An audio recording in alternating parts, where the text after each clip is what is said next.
ನಾಯಕನಾಗಿ ಮೊದಲ ಸಿನಿಮಾ ಅನ್ನೋದಕ್ಕಿಂತ ಇವ್ರಿಬ್ಬರ ಜೊತೆ ಮಾಡೋದಿದೆಯಲ್ಲ, ಒಬ್ರು ಪ್ರೊಡ್ಯೂಸರ್ ಒಬ್ರು director, actually impossible. Ram Prasad sir ಗೊತ್ತಿರೋರ್ಗೆ ಆಕ್ಚುಲಿ ಗೊತ್ತಿರ್ತಾವ್ರು ಹಿಂಗೆ ಅಂತ ಅಂದ್ಬಿಟ್ಟು ಸರ್ ಸ್ಯಾಟಿಸ್ಫೈ ಮಾಡೋದ್ ಕಷ್ಟ ಬಿಟ್ಬಿಡಿ. ಇಬ್ರು ಸೇರ್ಬಿಟ್ರೆ ಅವ್ರಿಬ್ರಷ್ಟು ಸ್ಯಾಡಿಸ್ಟ್ ನಾನು ಅಲ್ಲಿ ಲೊಕೇಶನ್ ನೋಡಿಲ್ಲ ಸರ್.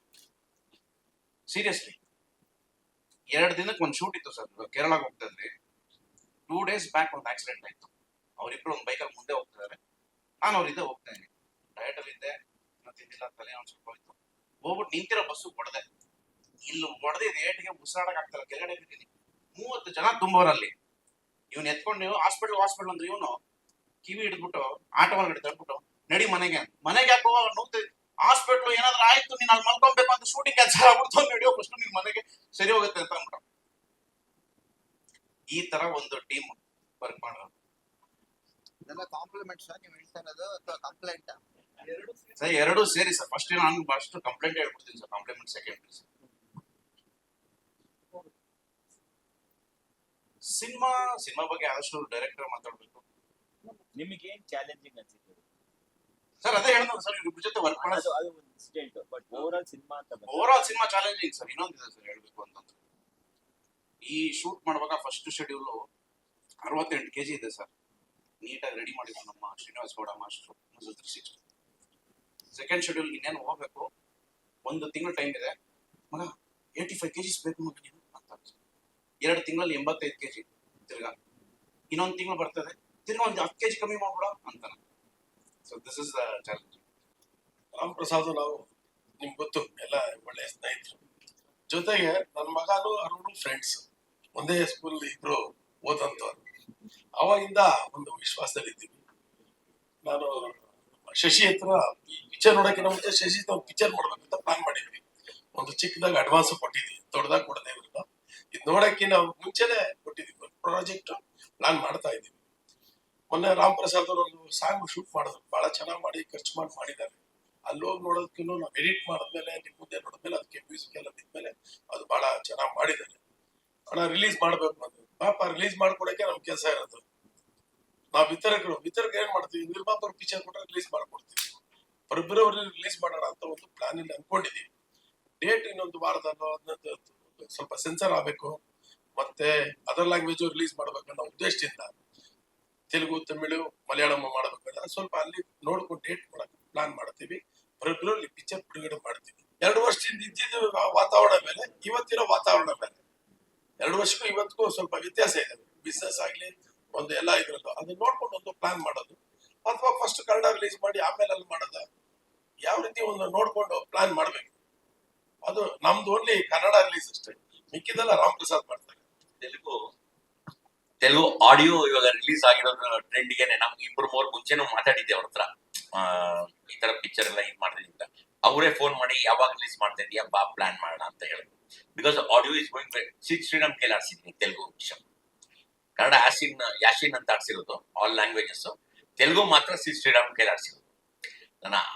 ಈಗ ಬರೀ ಶ್ರೀರಾಮ್ ಒಂದು ಹಾಡೋದಕ್ಕೇನೆ 10 ಲಕ್ಷ ಅವ್ರಿಗೆ ತೆಲುಗು ಲ್ಯಾಂಗ್ವೇಜ್ ಹಾಡೋದಕ್ಕೆ. ಇನ್ನು ಆರ್ಕೆಸ್ಟ್ರಾಗ ಏನ್ ಖರ್ಚು ಮಾಡಿರ್ಬೇಕು, ಇದಕ್ಕೆ ಏನ್ ಖರ್ಚು ಮಾಡೋದು ಬೇರೆ. ಏನಕ್ಕೆ ಅಂದ್ರೆ ಆ RP ಪಟ್ನಾಯಕ್ ಇದ್ರಿಂದ ನನ್ನ ಶ್ರೀರಾಮ್ ಕೇಳಿ ಹಾಡ್ಸಿ ಇದು ಮಾಡಿದೆ. And it's going very fine. Sir audio company ನಾನು ಲೈವ್ ಮಾಡ್ಲಂದ್ರೆ ಹೆಂಗಣ? ಇಲ್ಲ ಪ್ರತಿಯೊಂದು ಕೀಬೋರ್ಡ್ ಮಾಡೋದು ಓನ್ಲಿ ಫಾರ್ ರೆಫರೆನ್ಸ್ ಅಷ್ಟೇನೆ. ಅದಾದ್ಮೇಲೆ ಆ ರೆಫರೆನ್ಸ್ ಎಲ್ಲ ಕಿತ್ತಾಕ್ ಲೈವ್ ಹಾಕಿದ್ಮೇಲೆ ನಮ್ಗೆ ಆಮೇಲೆ ಸೌಂಡಿಂಗ್ ನಮ್ ಕಿವಿಗೆ ಬಂದ್ರೆ 100% ಮಾಡಕ್ ಹೋಗಲ್ಲ. ಈಗ ಸ್ಟೇಟಸ್ ಆಫ್ ಸಿಂಗಲ್ ಸ್ಕ್ರೀನ್ಸ್ ಹೆಂಗಿದೆ ಸರ್ ಕರ್ನಾಟಕ? ಸರ್ ಚೆನ್ನಾಗಿದೆ ಸರ್. ಕೆಲವು ಸಿನಿಮಾ ನಿಮ್ಗೆ ಗೊತ್ತಿದೆ, ಪಿಕ್ಚರ್ ಚೆನ್ನಾಗಿದೆ, ಸಿಂಗಲ್ ಸ್ಕ್ರೀನ್ ನೋಡ್ತಾ ಇದ್ರೆ ಮಲ್ಟಿಪ್ಲೆಕ್ಸ್ ನೋಡ್ತಾ ಇದ್ದಾರೆ. ಕಮರ್ಷಿಯಲ್ ಸಿನಿಮಾ ಎಲ್ಲ ಬರೋದೇ ಸಿಂಗಲ್ ಸ್ಕ್ರೀನ್ ಜಾಸ್ತಿ ಕಲೆಕ್ಷನ್ಸ್. ಇವಾಗ ಒಂದು ಹೆಚ್ಚು ಕಡಿಮೆ 100 ಥಿಯೇಟರ್ ಅಷ್ಟು ಕ್ಲೋಸ್ ಆಗಿರೋದು. ಅವತ್ತು ನಿಮ್ಗೆ ಹೇಳಿದ ಹಿಂದೆನು ಅದು ಇಲ್ಲಿ BNC ಬಹಳ ಕಲೆಕ್ಷನ್ಸ್ ಕಡಿಮೆ ಇದೆ. ಕೆಲವು ಕಡೆ ಕ್ಲೋಸ್ ಆಗಿದೆ, ಕೆಲವು ಕಡೆ ಡೆಮಾಲಿಶ್ ಆಗಿದ್ದಾವೆ. ಅದೇ ಒಂದು ವಾತಾವರಣ ಚೇಂಜ್ ಆಗಿದೆ ಅಂತ ಹೇಳ್ದಲ್ಲ. 2 years ಇಂದ ಈಚೆ ಬೇರೆ, 2 years ಹಿಂದೆ ಇದ್ದಿದ್ದು ಬೇರೆ. ಯಾಕೆಂದ್ರೆ 25ನೇ ತಾರೀಕು 2 ದೊಡ್ಡ ಸಿನಿಮಾ ಬರ್ತಾ ಇದೆ ಕರ್ನಾಟಕದಲ್ಲಿ. ಥಿಯೇಟರ್ ಸಿಗತ್ತಾ? ಅಷ್ಟೇ ಸಿಗುತ್ತೆ ಸರ್. ಈಗ 3 ಥಿಯೇಟರ್ ಎಲ್ಲೆಲ್ಲಿದ್ದಾರೆಲ್ಲ ಸಿಗುತ್ತೆ. ಈಗ ಡಿಸ್ಟಿಕ್ ಅಲ್ಲಿ ಆಲ್ಮೋಸ್ಟ್ 3 ಥಿಯೇಟರ್ ಇದೆ. ಡಿಸ್ಟಿಕ್. ತಾಲೂಕಲ್ಲಿ ಎರಡೆರಡು ಇರ್ತವೆ. ಎರಡಿದ್ರೆ ಅವ್ರಿಗೊಂದು ಆಗತ್ತೆ, ಇವ್ರಿಗೊಂದಾಗತ್ತೆ. ಮೊದಲು ಬರೋಂತ ಸಿನಿಮಾ 3ನೇ ವಾರ 4ನೇ ವಾರ ಹೋಗುತ್ತೆ ಅಂದಾಗ ಒಂದ್ ಸಿನಿಮಾಗೆ ಅನಾನುಕೂಲ ಆಗ್ಬೋದು. ಅದು ಆ ವಿತರಕರ ಮೇಲೆ ಇರುತ್ತೆ ಅವ್ರದ್ದೇ. ಒಟ್ಟು ಸಿಂಗಲ್ ಸ್ಕ್ರೀನ್ಸ್ ಎಷ್ಟಿದೆ ಸರ್? ಇವಾಗ ಸರ್ 550 ಥಿಯೇಟರ್ ಇದೆ ಸರ್. 550. ನಮ್ ಚೇಂಬರ್ ಲಿಸ್ಟ್ ಇದೆ, ಬನ್ನಿ ಕೊಡ್ತೀನಿ ತಗೊಳ್ಳಿ. ನೀವು ಹೇಳಿದ್ಮೇಲೆ ನಮ್ಗೆ ನಂಬಿಕೆ ಇದೆ. ಅಲ್ಲಲ್ಲ ಕೊಡ್ತೀನಿ. ಏನು 75-76 ಟೋಟಲ್ ಮಲ್ಟಿಪ್ಲೆಕ್ಸ್ ಇದೆ ಕರ್ನಾಟಕದಲ್ಲಿ. 76. ಹಾ. ಸ್ಕ್ರೀನ್ಸ್ ಎಷ್ಟಾಗುತ್ತೆ? ಅದು ಆಟೋಮೆಟಿಕ್ ಒಂದು 500 ಆಗುತ್ತೆ. ಕೆಲವು ಕಡೆ 10, ಕೆಲವು ಕಡೆ 6, ಕೆಲವು ಕಡೆ 3, ಎಲ್ಲ ಒಂದು 500 ಸ್ಕ್ರೀನ್ ಇದೆ. ಈಗ ಕೆಜಿ ರೋಡ್ ಅಲ್ಲಿ ಒಂದು 2 ಓಪನ್ ಆಗ್ತಿದೆ ನೆಕ್ಸ್ಟ್ ಮಂತ್. ಹೌದು. ಎಲ್ಲಿ? ಕರ್ನಾಟಕದಲ್ಲಿ ಓಕೆ, ಖಂಡಿತ ಇನ್ಕ್ಲೂಡಿಂಗ್ ಮಲ್ಟಿಪ್ಲೆಕ್ಸ್ 1000 ಇದೆ. 1000. ಓಕೆ, ಆಲ್ಮೋಸ್ಟ್ ಎಲ್ಲ ಅವತ್ತು ರಾಮಪ್ರಸಾದ್ ಸರ್ಗೆ ನಾನು ಈ ವಿಷನ್ ಹೇಳಿದಾಗ ನಮ್ಗೆ ತೆಲುಗು ಮತ್ತೆ ತಮಿಳಿಂದೆಲ್ಲ ನಾವು ಒಂದು ಪ್ಯಾನ್ ಇಂಡಿಯಾ ಅನ್ನೋದು ಒಂದು ಏನಿದೆ, ಅದು ಪ್ಯಾನ್ ಇಂಡಿಯಾ ಅನ್ನೋ ವರ್ಡ್ ಇರ್ಲಿಲ್ಲ ಆಗಷ್ಟೇ. ಬಟ್ ನಾವು ರಿಮೇಕ್ ಕೊಡೋ ಬದಲು ವಿಲ್ ರಿಲೀಸ್ ದ ಫಿಲಮ್ ಅನ್ನೋದು ಒಂದು ಪ್ಲಾನ್ ಇತ್ತು. ತೆಲುಗು ಅಂಡ್ ತಮಿಳೆಲ್ಲ ನಾವು ಮಾಡೋಣ. ಆ ಇದಕ್ಕೆ ಏನ್ ಮಾಡೋದು, ನಾವು ಬರೀ ನಾವು ಹೇಳ್ತಾ ಇದ್ವಿ ಸರ್ ಸಾಯಿ ಕುಮಾರ್ ಸರ್ ನಂಗೆ ಪರಿಚಯ ಇರು ಮಗ ಫೋನ್ ಮಾಡ್ತೀನಿ ಸರ್ ಸ್ವಲ್ಪ ಅವ್ರು ನಂಗೆ ಪರಿಚಯ. So it was easier for me to bring all this cast. Sir ಒಂದು 60 to 65 ಡೇಸ್ ಶೂಟ್ ಮಾಡಿದ್ದೀನಿ ಸರ್. ನಾನು ಅತಿರಪಲ್ಲಿ ಫಾಲ್ಸ್ ಕೇರಳ ಅಲ್ಲಿ ಶೂಟ್ ಮಾಡಿದೀವಿ. ಅದಾದ್ಮೇಲೆ ಚಿಕ್ಕಮಂಗ್ಳೂರಲ್ಲಿ ಮನೆಗಳ ಎಪಿಸೋಡ್ಸ್ ಎಲ್ಲ ಚಿಕ್ಕಮಂಗ್ಳೂರಲ್ಲಿ ಶೂಟ್ ಮಾಡಿರೋದು. ದಾಂಡಲಿಲಿ ಆಕ್ಚುಲಿ ಇಲ್ಲಿ ನಾವು ಫಾರೆಸ್ಟ್ ಅಂತ ಪಾಯಿಂಟ್ ಆಫ್ ವ್ಯೂ ನಾವೀಗ ಬ್ಯಾಂಗ್ಳೂರ್ ಸರೌಂಡಿಂಗ್ಸ್ ನೋಡ್ರೆ ನಮಗೆ ಫಾರೆಸ್ಟ್ ಇಲ್ಲ. ಈಗ ಈ ನವಡೇಸ್ ನಾವು ಏನ್ ಮಾಡ್ತಾ ಇದ್ವಿ, ತುಂಬಾ HMT ಹೋಗ್ತೀವಿ, ಇಲ್ಲ ಸಪೋಟ ಗಾರ್ಡನ್ ಹೋಗಿ ಫಾರೆಸ್ಟ್. ಬಟ್ ಈ ಸಿನಿಮಾ ಶೂಟಿಂಗ್ ಕಂಪ್ಲೀಟ್ ನಾವು ಆಗುಮೆ ಮತ್ತೆ ದಾಂಡಲಿ ಶೂಟ್ ಮಾಡ್ತೀವಿ.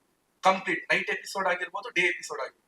ನಾವು ಪರ್ಮಿಷನ್ ಇಲ್ಲ ಅಂದ್ರೂ ಅದು ನೀವು ಪ್ರೊಡ್ಯೂಸರ್ನ ಕೇಳಿ ಅವ್ರು ಹೆಂಗ್ ಕೊಡ್ಸಿದ್ರು ಅಂತ. ಅವ್ರು ಪರ್ಮಿಷನ್ ಕೊಡ್ಸಿದ್ರೆ ನಾವು ಶೂಟ್ ಮಾಡಿದೀವಿ. ಕಂಪ್ಲೀಟ್ ದಾಂಡಲಿಲೇ ಶೂಟ್ ಮಾಡಿದೀನಿ, ಆಗುಂಬೆಲೆ ಶೂಟ್ ಮಾಡಿದೀನಿ. ಅದಾದ್ಮೇಲೆ ಬ್ಯಾಂಗ್ಳೂರ್ ಸ್ವಲ್ಪ ಎಪಿಸೋಡ್ಸ್ಗಳು, ಈ ಪಬ್ ಎಪಿಸೋಡ್ಸ್ ಎಲ್ಲ ನಾವು ಬ್ಯಾಂಗ್ಳೂರ್ ಶೂಟ್ ಮಾಡಿದ್ವಿ.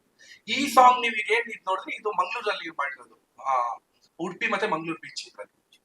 ಓವರಾಲ್ ಬಜೆಟ್ ಅಕ್ರಾಸ್ ಆಗಿದೆ ಸರ್ ಬಜೆಟ್ ಸ್ವಲ್ಪ ಲಿಮಿಟೇಷನ್ ಜಾಸ್ತಿ ಇಟ್ಟೆ ಹೋಗಿದೆ. ಯಾಕಂದ್ರೆ ನೀವೆಲ್ಲ ನೋಡಿರ್ಬೋದು, ಅಶೋಕ ಹೋಟ್ಲಲ್ಲಿ ನಂಗೆ ಇವ್ರು 30 ಲಕ್ಷ ರೂಪಾಯಿ ಅಂತ ನಂಗೆ ಬಜೆಟ್ ಕೊಟ್ಬಿಟ್ಟು ಅವ್ರು ಲಾಂಚ್ 20 ಲಕ್ಷ ರೂಪಾಯಿ ಖರ್ಚು ಮಾಡ್ತಾರೆ. ನೀವು ಅಲ್ಲೇ ಬುದ್ಧಿವಂತರು, ಫಸ್ಟ್ ಹೇಳ್ಬಿಟ್ಟಿದ್ರು. ಸರ್ ನನಗೆ ಗೊತ್ತಲ್ಲ ಸರ್, ನಾನು ಇವ್ರಿಗೆ ಕತೆ ಹೇಳಕ್ ಹೋಗ್ತಾ ಇದೀನಿ ಅಂತ 2-3 ಜನ ಕೇಳಿದಾಗ ರಾಮಪ್ರಸಾದ್ ಸರ್ ಅವ್ರ ಹತ್ರ ಕತೆ ಹೇಳಕ್ ಹೋಗ್ತಿದ್ಯಾ, ನಿನ್ನ ಚೇರಿನ ಕಲಿಸ್ಬಿಟ್ಟು ಅವ್ರು ಕೂತ್ಕೊಂಡ್ಬಿಡ್ತಾರೆ ಅಂತೆಲ್ಲ ಹೇಳಿದ್ರು. ಆ ಬೈದ ಮೇಲೆ ನಾನು ಹೋಗಿದ್ದು. ಆ ಇದ್ರಲ್ಲಿ ನಾನು ಏನ್ ಮಾಡಿದೆ, ನಂಗೆ ಎಲ್ಲೂ ಟ್ರಾಪಲ್ ಸಿಗಾಕೋಕ್ ಇಷ್ಟ ಇರ್ಲಿಲ್ಲ ಸರ್, ಯಾಕಂದ್ರೆ ನಂಗೆ ಗೊತ್ತಿಲ್ಲ ಅವ್ರು ಯಾರು ಅನ್ನೋದು. ಸೊ ಆ ಇದ್ರಲ್ಲಿ ನಾನು ವಾಪಸ್ ಹೊರದಾಗ ಅವ್ರು ಏನ್ ಮಾಡಿದ್ರು, ಅವ್ರು ನೀಟಾಗಿ ಮಾಡ್ಕೊಂಡು ಹೋಗ್ತಾರೆ ಅಂತ ಎಲ್ರಿಗೂ ಗೊತ್ತು. ಬಟ್ ಎಲ್ಲಾರು ಹೇಳ್ತಾ ಇದ್ರು ಸರ್ ಅವರು ಫುಲ್ ಕಂಟ್ರೋಲ್ ತಗೊಂಡ್ಬಿಡ್ತಾರೆ ಹೆಂಗ್ ಮಾಡ್ತಾರೆ ಸರ್. ಇವತ್ತು ಸರ್ ನಾನು ಅವ್ರ ಮುಂದೆನೂ ಹೇಳ್ತೀನಿ, ಎಲ್ಲ ನಾನು ಶೂಟ್ ಹೋದ್ರೆ ಸರ್ ರಾಮಪ್ರಸಾದ್ ಸರ್ ಇಲ್ಲಿಯವ್ರು ಶೂಟ್ ಬಂದಿಲ್ಲ ಸರ್. ಫೋನ್ ಮಾಡ್ತಾರೆ, ಮಗ ಮುಗಿತಾ ಮಗ ಅಂತ. ಕೆಲವು ಟೈಮ್ ನಾನೇ ಫೋನ್ ಮಾಡ್ತೀನಿ, ಸರ್ ಯಾಕೋ ಕಾಲ್ ಶೀಟ್ ಇವತ್ತು ಎಕ್ಸ್ಟೆಂಡ್ ಆಗಂಗಿದೆ, ಓಕೆನಾ ಸರ್ ಮಗ ಆರಾಮಾಗಿ ಮಾಡು, ನಾಳೆ ನೀಟಾಗಿ ತೋರ್ಸು. ಇಷ್ಟು ಬಿಟ್ರೆ ನಂಗೆ ಆ ಫ್ರೀಡಮ್ ಕೊಟ್ಟಿರೋದಕ್ಕೆ ಇವತ್ತು ಈ ಸಿನಿಮಾ ನಾವು ಲೇಟ್ ಆದ್ರೂ ನಾವು ಏನ್ ಪ್ರೊಜೆಕ್ಟ್ ಮಾಡ್ಬೇಕು ಅಂತ ಅನ್ಕೊಂಡಿದ್ದೆ ಅವತ್ತು, ಅದು ಇವತ್ತು ನಂಗೆ ಸಿಕ್ಕಿದೆ ಅಂತ ನಾನು ಅನ್ಕೊಂತೀನಿ. ಡೈರೆಕ್ಟರ್ ಸಾಂಗ್ ಇದಾಗ್ಲಿ ಹೇಳಿದ್ರೆ ಇಲ್ಲಿ ಅರುಣ್ ಕೆಲವು ಶಾರ್ಟ್ಸ್ ಗಳನ್ನ ನಾನು ಬೇಕು ಅಂತಾನೆ ಐಡ್ ಔಟ್ ಮಾಡಿದೆ. ಈಗ ಬರೀ ಹೀರೋಯಿನ್ ಪಾಯಿಂಟ್ ಆಫ್ ವ್ಯೂ ಒಂದು ಮೆಲೋಡಿ ಟ್ರ್ಯಾಕ್ ಅಲ್ಲಿ ಬಿಡೋಣ, ಒಂದು ಅಗೋರಿ ಸಾಂಗ್ ಬಿಟ್ಟಿದ್ವಿ, ಈಗ ಒಂದು ಮೆಲೋಡಿ ಟ್ರ್ಯಾಕ್ ಅಲ್ಲಿ ಬಿಡೋಣ. ಆ ಶೇಡ್ ಒಂದು ಟೀಸರ್ ಟ್ರೇಲರ್ ಬಂದಾಗ ಇದನ್ನ ನೋಡಿದ್ರೆ ಜನಕ್ಕೂ ತಗೊಳಕ್ಕೆ ರಿಸೀವ್ ಮಾಡಕ್ ಈಸಿ ಆಗುತ್ತೆ. ಈಗ ಸಡನ್ ಆಗಿ ನಾನು ಇದೊಂದು ಶೇಡ್ ಅದೊಂದು ಶೇಡ್ ಜನ ಡಸಂಟ್ ನೋ ಸರ್, ಯಾಕೆ ಗಾಗ ಏನು ಅದ್ರಲ್ಲಿ ಇವ್ನು ಎಷ್ಟು ಶೇಡ್ ಮಾಡ್ತಾರೆ. ಒಂದು ಟೀಸರ್ ಏನೋ ಒಂದು ಬಂದಾಗ it be easier for them to recognise Arun ಅಂತ ಅನ್ಸ್ತು. ಸ್ವಲ್ಪ ಆದಷ್ಟು ಬೇಕು ಅಂತಾನೆ ನಾನು ಈ ಸಾಂಗ್ ಅಲ್ಲಿ ಪರ್ಟಿಕ್ಯುಲರ್ ಅವಾಯ್ಡ್ ಮಾಡಿದ್ದೀನಿ ಸರ್. ಝೀಗೆಲ್ಲ ಸೇಲ್ ಆಯ್ತು ಅಂದ್ರಲ್ಲ, ಅವ್ರ ರೆಸ್ಪಾನ್ಸ್ ಹೇಗಿತ್ತು ಸರ್? ಇಟ್ಸ್ ನಾಟ್ ರೆಸ್ಪಾನ್ಸ್ ಅವರು OTT ಚಾನೆಲ್ ಅಲ್ಲಿ ಬಂದ್ಮೇಲೆ ಬರುತ್ತೆ ನಮ್ಗೆ. ಈಗ ಒಂದು ದುಡ್ಡು ಕೊಟ್ಟಿದ್ದಾರೆ, ಅವ್ರ ಟೀಮ್ ನೋಡಿರ್ತಾರಲ್ಲ ಸರ್ ಅದು ಹೆಂಗಾಯ್ತು ಅಂದ್ರೆ ನಾನು almost 2 years before sir, 2 years before ಒಂದು ಟ್ರೇಲರ್ ಕಟ್ ಮಾಡ್ತೀನಿ ಸರ್. ಆಕ್ಚುಲಿ ಈ ಸಿನಿಮಾಗೆ ನನ್ನ ಎಡಿಟರ್ ಆಗಿ ಮಾಡಿದ್ದು ರಾಮಪ್ರಸಾದ್ ಸರ್. ಅದು ನಾನು ಓಪನ್ ಆಗಿ ಹೇಳ್ತೀನಿ, ಯಾಕಂದ್ರೆ ನಾನು ಆನಿಮೇಷನ್ ಬ್ಯಾಕ್ ಗ್ರೌಂಡ್ ಇಂದ ಬಂದು ನನ್ಗೆ ಎಲ್ಲಾ ಸ್ಕಿಲ್ಸ್ ಗೊತ್ತಿದ್ರು. ನಾನು ಒಬ್ರು ಸೋಕಾಲ್ಡ್ ಒಬ್ರು ದೊಡ್ಡ ಎಡಿಟರ್ನೇ ಇರ್ತಾರೆ. ನಾನು ಆಫೀಸಲ್ಲಿ ಎಡಿಟ್ ಮಾಡೋದು ನಾನು ನೋಡ್ಬಿಟ್ಟೆ, ನಾನು ನನ್ನ ಪಾಯಿಂಟ್ ಆಫ್ ವ್ಯೂ ಮಾಡ್ತೀನಿ, ಮಗ ನೀನೇ ಸಖತ್ತಾಗಿ ಮಾಡ್ತೀಯ ಮಾಡು ಮಗ ಅಂತಾರೆ. ಸೊ ಅಲ್ಲಿ ನಾನು ಏನ್ ಮಾಡ್ತೀನಿ, ನಾನು ಶೂಟ್ ಮಾಡೋದು ನಾನು ಎಡಿಟ್ ಮಾಡ್ಕೊಂಡು ಬರ್ತೀನಿ. ಇವತ್ತು ನನ್ನ ಸಿನಿಮಾ ಎಲ್ಲ ನಾನು ಎಡಿಟ್ ಮಾಡ್ತೀನಿ, ಅದು ನನಗೆ ಗಾಗಲ್ ಕೊಟ್ಟಿರೋ ಒಂದು ಕಾನ್ಫಿಡೆನ್ಸ್. ಸೊ ಆ ಇದರಲ್ಲಿ ಒಂದು ಟ್ರೇಲರ್ ಕಟ್ ಮಾಡ್ತೀನಿ ಸರ್. ಆ ಟ್ರೇಲರ್ ಅಷ್ಟೇ ನಾವು ತೋರಿಸಿದ್ವಿ. ಆ ಟ್ರೇಲರ್ ಈಗ ಕಳಿಸ್ತೀವಿ. ಈಗ ನಮಗೆ ಒಂದಷ್ಟು ಜನ ಮೀಡಿಯೇಟರ್ಸ್ ಇರ್ತಾರೆ, ನಾವು ಬಿಸ್ನೆಸ್ ಮಾಡ್ತೀವಿ, ನಾವು ಹಂಗ್ ಮಾಡ್ತೀವಿ. ಸೊ ಅವ್ರಿಗೆ ಕಳಿಸ್ತಾರೆ ಸರ್. ನನ್ನ ಪ್ರಕಾರ 1 ವಾರ 2 ವಾರದಲ್ಲಿ ನಮ್ಗೆ ಬಾಂಬೆಯಿಂದ ಒಂದು ಕಾಲ್ ಬರುತ್ತೆ, ಒಂದು ಏಜೆನ್ಸಿ ಸಾಜಿದ್ ಕುರೇಶಿ ಅವರು ಇಲ್ಲ we want to buy this film ಅಂತ ಬರ್ತಾರೆ. ಸೊ ಓಕೆ ಏನು ಅಂತ ಅವ್ರ ಬಿಸ್ನೆಸ್ ರಾಮಪ್ರಸಾದ್ ಚೆನ್ನಾಗಿ ಗೊತ್ತಿದೆ. ಸೊ ನಾನು ಹೇಳೋದು ಏನು ಅಂದ್ರೆ ಸರ್, ಸಿನಿಮಾ ಈಗ ಬಿಸ್ನೆಸ್ ಆಗ್ತಾ ಇಲ್ಲ, ಒಬ್ಬ ಡೈರೆಕ್ಟರ್ ಬಿಸ್ನೆಸ್ ಮಾಡ್ಬೇಕಂದ್ರೆ ಒಂದು ಒಳ್ಳೆ ಸಿನಿಮಾ ಮಾಡಿ ಪ್ರೊಡ್ಯೂಸರ್ ಕೈ ಕೊಟ್ರೆ ಸರ್, ಪ್ರೊಡ್ಯೂಸರ್ ತಾನೇ ಬಿಸ್ನೆಸ್ ಮಾಡ್ಕೊಂತಾರೆ. ಇಲ್ಲಿ ಏನಂದ್ರೆ ದ ಕಂಟೆಂಟ್ ಶುಡ್ ಟಾಕ್. ಈಗ ಅವ್ರಿಗೆ ಬೈಯರ್ಸ್ಗೆ ಅನ್ಸ್ಬೇಕಲ್ಲ ಸರ್, ಓಕೆ ನಾನು ಇದು ಮಾಡ್ರೆ ಅಟ್ಲೀಸ್ಟ್ ನಾನೇನೋ ಒಂದು ದುಡ್ಕೊಂತೀನಿ ಅಂತ, ಅದಕ್ಕೆ ಅವ್ರು ತಗೊಂತಾರೆ. ಇದು ಲಾಟ್ರಿ ಅಂತ ಅಂದಾಗ 4 ವರ್ಷ ಅವ್ರ ಮಗ ಮಾಡ್ತಾರೆ, ಅವ್ರು ಯಾಕೆ ತಗೊಂತಾರೆ?